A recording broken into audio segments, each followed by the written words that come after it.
Everything okay, Mr. Furley? Oh, just thinking, Tripper, about all the people who've come and gone through these doors. Ropers, kids like you. I've seen it all. You're the heart of this building, Ralph, Jack said, sitting down beside him. Yeah, well, heart doesn't cook dinner for one. A week later, a new tenant moved into the first floor, a woman named Mrs. Gable. Jack noticed the way Furley straightened his ascot every time she walked past. By the end of the month, they were seen sharing a sundae at the boardwalk. Mr. Furley had finally found someone who thought his neon green jumpsuit was dashing. Chapter 45. The company expanded. 10 years had passed since Lily's second birthday. The pier was different, the city was busier, but apartment 201 remained a sanctuary. It was Christmas Eve, and the apartment was overflowing. Larry was there with his latest permanent girlfriend, and Mr. Furley was showing Mrs. Gable how to properly clank the radiator for maximum effect. Jack stood in the kitchen, the center of the storm. He looked out at the living room, the same room where he had once hidden in a bathtub to avoid a landlord's wrath. Janet came up behind him, wrapping her arms around his waist. "What are you thinking about, Chef?" "I'm thinking about the math," Jack said, turning around to kiss her. "We started as 3. Now we're a dozen, but it's still the same company." "The kisses are hers and hers," Janet whispered, gesturing to Lily and Chrissy. "And history's company too," Jack finished the old song. As the snow, a rare, magical Santa Monica dust, began to fall outside, the lights of the pier sparkled. The door to apartment 201 was unlocked, a symbol of a life that had always been open to the world. The company of 3 wasn't a number, it was a promise. A promise that no matter how much the world changed, as long as they had each other, they would always be home. And as Jack turned back to the stove to finish the feast, he knew that the best chapters were still waiting to be lived. Chapter 46. The Heir to the Apron. It was the summer of Lily's 18th birthday, and the trio's table had become a Santa Monica institution. But for Jack, the most significant change wasn't the 5-star reviews or the lines around the block. It was seeing Lily, now a tall, sharp-witted young woman, standing in his kitchen with her own set of knives. "Dad, you're over-seasoning the reduction again," Lily remarked, her eyes focused on the simmering sauce. She had Janet's analytical mind and Jack's innate sense of timing. "I'm layering flavors, Lily." "It's too much layer, not enough flavor," she teased, flashing that crooked Tripper grin. Lily had decided to spend her gap year working at the bistro before heading to university. She wasn't just a helper, she was becoming a force. That evening, as the dinner rush hit, Jack watched her manage a line of 5 orders simultaneously. She moved with a grace that reminded him of the days she first learned to walk on the shag carpet of 201.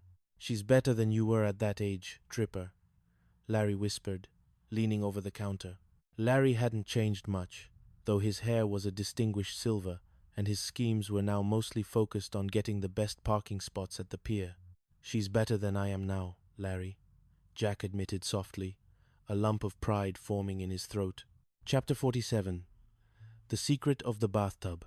The following weekend, the company gathered for a celebratory barbecue at the apartment. Luther had flown down from San Francisco, now a strapping teenager with a passion for architecture, a trait he clearly inherited from Bobby, though he had Chrissy's knack for getting his head stuck in railings.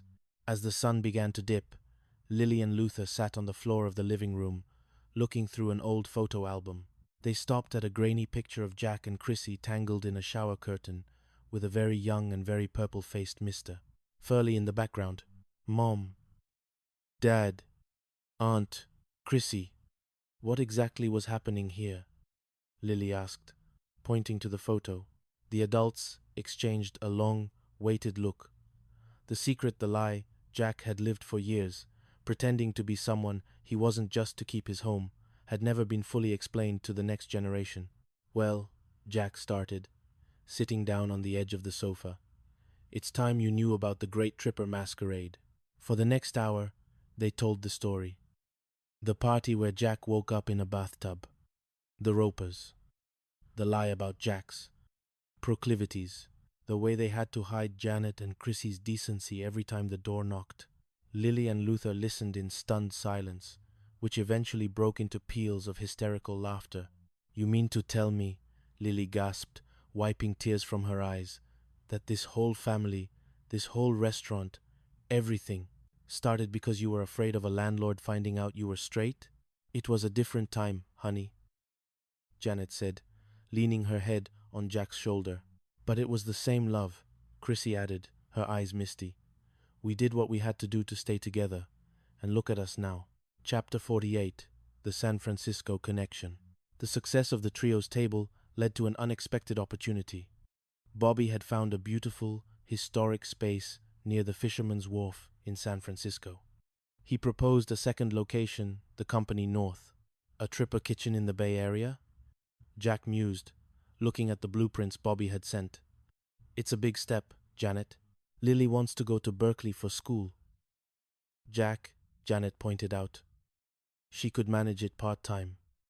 It would be her legacy as much as ours." The idea took root. The expansion wasn't just about business.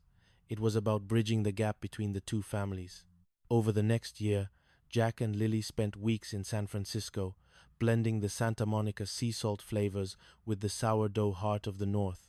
Opening night at the Company North was a mirror of their first night on the pier. Bobby and Chrissy were the hosts. Luther was the resident architectural consultant who mostly made sure the menus were perfectly aligned, and Lily was the head chef. As Jack stood in the back of the house, watching his daughter command the kitchen, he realized that the company of three had truly become a company of many. They were no longer running from a landlord. They were building a world where everyone was welcome. Chapter 49: The Ascot Legacy. Back in Santa Monica, Ralph Furley had officially retired from property management. He and Mrs. Gable had moved into a small house with a garden, but Furley couldn't stay away from apartment 201. He showed up every Tuesday for inspection, which usually just meant eating Janet's cookies and arguing with the new radiator. One afternoon, he called Luther over. "Kid, come here. I got something for you." He handed Luther a large, cedar-lined box. Inside was Furley's entire collection of ascots, every shade of neon, every clashing pattern, every velvet atrocity he had ever worn. "My nephews don't want 'em. They say they're outdated. But a man with your eyes, you can pull 'em off," Furley said, his voice a bit raspy. Luther looked at the box of history. He took out a particularly vibrant orange silk ascot and tied it around his neck. "How do I look, Mr. Furley?" "Dashing, kid. Absolutely dashing." Jack, watching from the doorway, realized that Furley wasn't just giving Luther clothes. He was giving him the spirit of the building. The color, the noise, the refusal to be standard. Chapter 50: The Eternal Company. Years later, a new generation of tenants moved into apartment 201. They were young, ambitious, and a little bit nervous. As they walked into the living room, they noticed a small brass plaque near the doorbell. It read, "The Company of Three. May the door always be open, and the kisses always be hers and hers." Down on the pier, the original trio's table was still the heart of the city. Jack and Janet sat at their regular table, watching the sunset. They were older now, their hands wrinkled, but still firmly clasped together. The carousel music drifted on the breeze, the same melody that had played the night Jack proposed. They looked out at the Pacific, the water dark and deep, holding all the memories of their chaotic, beautiful life. "We did okay, didn't we, Jack?" Janet whispered. Jack looked at the restaurant, full of laughter. He thought of Lily in San Francisco, Luther in his bright ascot, and Chrissy's voice on the phone every morning. He thought of the bathtub, the shower curtain, and the thousands of times they had knocked on that door. "We did better than okay, Janet," Jack replied, leaning in to kiss her. "We made history." The sun disappeared below the horizon, leaving a trail of sunset colors in the sky. Somewhere in the distance, a door clicked shut. But in the heart of Santa Monica, the company remained eternal, joyful, and always, always home. The third act of Leo Moran, a novel by Gemini. Prologue: The Rhythm of Neptune Avenue. The sun set over Santa Monica not with a bang, but with a slow, honey-colored bleed into the Pacific. On Neptune Avenue, the air always tasted of salt, cheap coconut oil, and the faint, lingering scent of diesel from the buses rumbling toward the pier. For most, this was a place of beginnings, a playground for the young, the tanned, and the ambitious. But for some, the golden hour was merely a reminder that the light was running out. Apartment 201 was a sanctuary of organized chaos. Inside, the sounds of life were constant.